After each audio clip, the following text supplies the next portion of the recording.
Hello, boys and girls, and welcome to Story Time.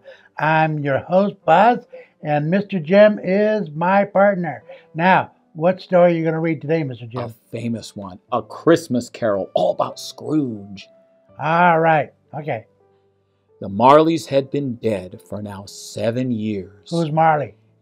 That was Scrooge's partner, and he died, and he'd been dead for 7 years. That's how the story starts. Well, if he's dead, how can he be his partner?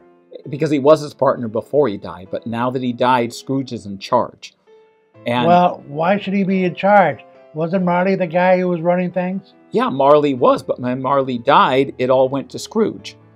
Well, And how did that work out? Well, Scrooge was a miser, and when Marley died, he just took over the business because they're both misers. They're both really mean people. Let me ask you this. Yes. If this story is about, who's the story about? Scrooge. Marley? Scrooge, yeah. Well, how come they don't talk about him in the beginning? It does. It just starts out that Marley died, and that's why it tells you what's happened so you know how the story starts. I mean, Charles Dickens wrote it. I didn't. Well, this is very confusing, Mr. Jim. But I have to say, because of that, we're just right out of time. But I didn't. Sorry, boys and girls. But, sorry we didn't get to the real heart of the story, but you know how these humans are. Thank you very much. Join us again next time on Story Time with your host, Buzz, and Mr. Jim. But that's how it starts.